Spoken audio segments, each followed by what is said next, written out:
बहुत समय पहले की बात है। एक दिन रमेश सरपंच के बगीचे में साफ सफाई का काम कर रहा होता है। पूरा दिन मेहनत करने के बाद जब वो रात को वापस आता है, आप हाथ मुंह धो लो, मैं जब तक खाना लगाती हूँ। माँ, आज आपने खाने में क्या बनाया है? आज बना है आलू गोभी। क्या माँ, जब देखो आलू गोभी।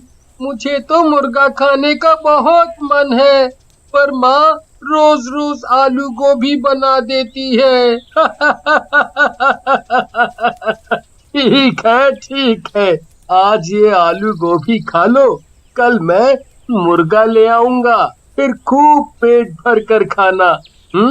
काफी रात हो जाती है, सब लोग सो जाते हैं।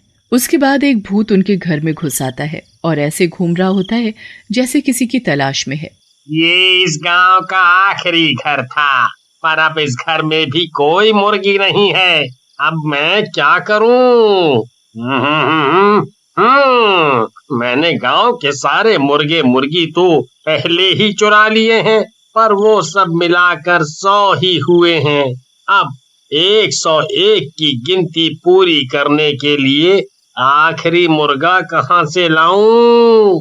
भूत निराश होकर घर से वापस जाने लगता है, पर अचानक उसे एक ख्याल आता है। क्यों ना मैं अंदर सो रहे उस बच्चे को ही मुर्गा बना दूं। ऐसे मेरे पूरे 101 मुर्गों की गिनती पूरी हो जाएगी। भूत दोनों में से राहुल को गोद में उठाता है और हवा में उड़ता हुआ घर से बाहर निकल आता है। राहुल इतनी गहरी नींद में होता है कि उसे पता ही नहीं चलता कि उसे किसी भूत ने उठा लिया है। भूत उड़ता हुआ उसे एक घर में ले जाता है। उस घर में बहुत से मुर्गे मुर्गियां पिंजरों में बंद चिल्ला रहे होते हैं। उसके बाद भूत राहुल को जमीन पर लिटा देता है और उसके चारों तरफ लाल रंग का घेरा बना देता है। शैतानों के शैतान, ये है आपका नया मेहमान। भूत घेरे के चारों तरफ गोल गोल घूमने लगता है और राहुल के ऊपर जादू करने लगता है। कुछ देर बाद राहुल एक मुर्गे में बदल जाता है। राहुल अपने पैरों की तरफ देखता है, पर उसके पैर तो पंजों में बदल चुके होते हैं।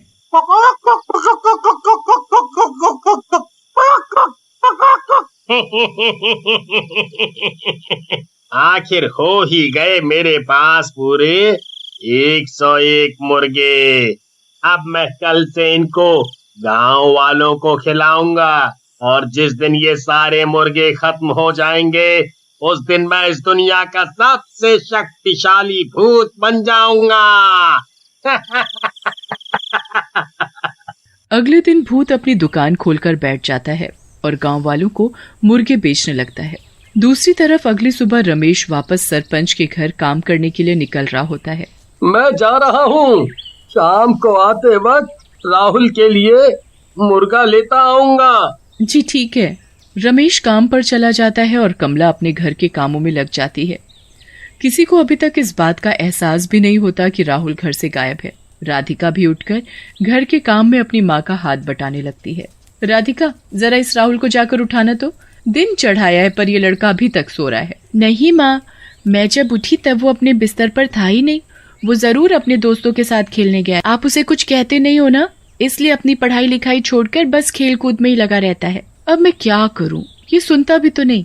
आज आने दे इसे, अच्छे से इसकी खबर लूंगी। कमला और राधिका फिर से अपने कामों में लग जाते हैं। काफी देर हो जाती है। दिन के खाने का भी वक्त हो जाता है, पर राहुल घर नहीं आता। अब कमला और राधिका को राहुल की चिंता होने लगती है। इतनी देर तक तो कभी बाहर नहीं रहता। राधिका बेटा, तू जरा जाकर तो देख कि कहाँ खेल रहा है ये लड़का।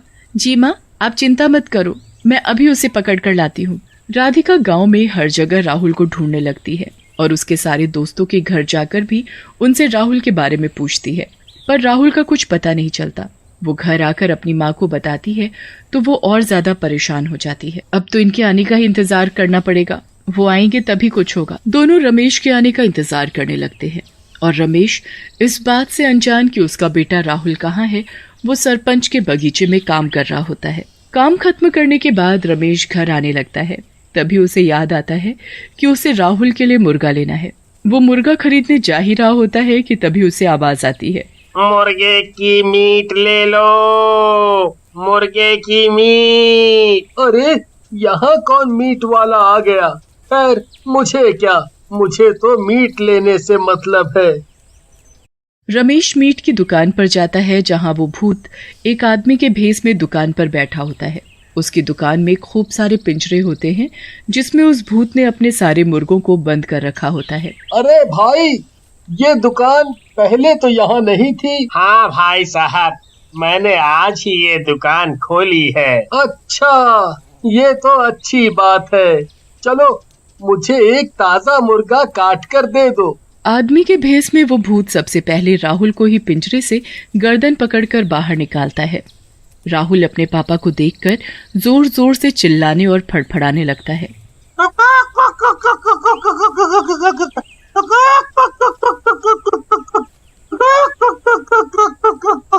रमेश को कुछ अलग सा महसूस होता है।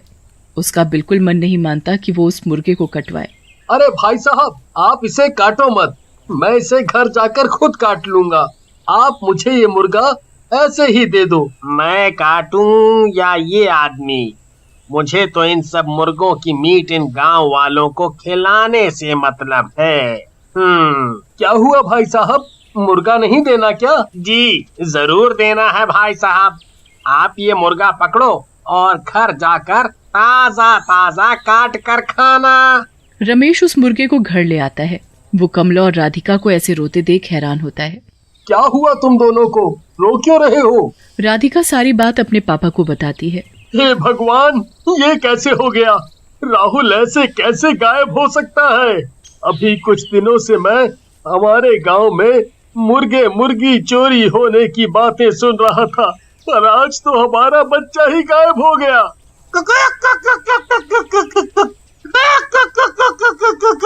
ये क्या ले आए?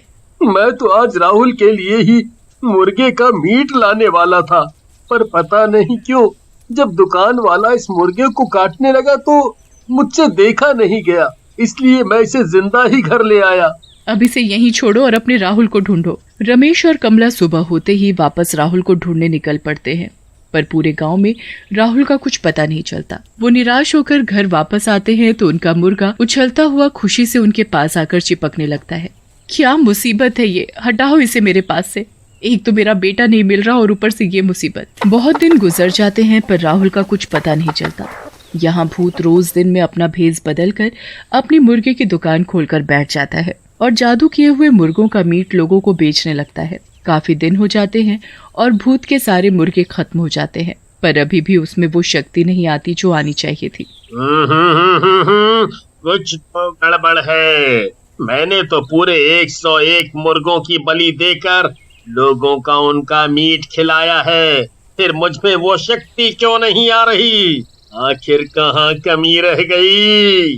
भूत यहाँ वहाँ घूमने लगता है और उसे अचानक राहुल के बारे में याद आता है कि उसने बस उसी मुर्गे को बिना काटे बेच दिया था। कहीं वो बच्चा जिसे मैंने मुर्गा बनाया था वो अभी तक जिंदा तो नहीं? कहीं ऐसा तो नहीं कि उस आदमी ने उसे मारा ही ना हो? आज अमावस की रात है। मुझे उस मुर्गे को रात 12 बजे से पहले ढूंढना होगा, वरना वो अपने असली रूप में आ जाएगा और मेरी सारी मेहनत बर्बाद हो जाएगी। भूत उस मुर्गे को ढूंढने निकल पड़ता है, पर वो मुर्गा तो मजे से अपने ही घर में खेल रहा होता है। अब तो रमेश, कमला और राधिका सब उस मुर्गे को प्यार करने लगे थे। भूत सारे गांव में ढूंढने के बाद आखिरकार रमेश के घर पहुंच जाता है और मुर्गे को देखकर बड़ा खुश होता है। भूत घर में घुसकर मुर्गे को दबोच लेता है। वो बुरी तरह फड़फड़ाने और चिल्लाने लगता है। मुर्गे की आवाज सुनकर सब बाहर आ जाते हैं और भूत को देखकर घबरा जाते हैं। तूने इस मुर्गे को क्यों नहीं मारा? तेरी वजह से मेरी सारी मेहनत बर्बाद होने वाली थी। इस मुर्गे को छोड़ दो, ये हमारा है। कभी नहीं, कभी नहीं। भूत मुर्गे को लेकर भाग ही रहा होता है, तभी मुर्गा उसके हाथ से निकलकर भाग जाता है। भूत उस मुर्गे के पीछे पीछे भागने लगता है। मुर्गा कभी पलंग के नीचे घुस जाता है। भूत उस मुर्गे को पकड़ने के लिए पूरे घर में भागने लगता है। इतने में 12 बज जाते हैं। और वो मुर्गा अचानक राहुल बन जाता है। राहुल को देखकर सब लोग खुशी से पागल हो जाते हैं। वो भूत वहाँ से गायब हो जाता है। उसके बाद राहुल सारी बात अपने घर वालों को बताता है और सब खुशी खुशी रहने लगते हैं।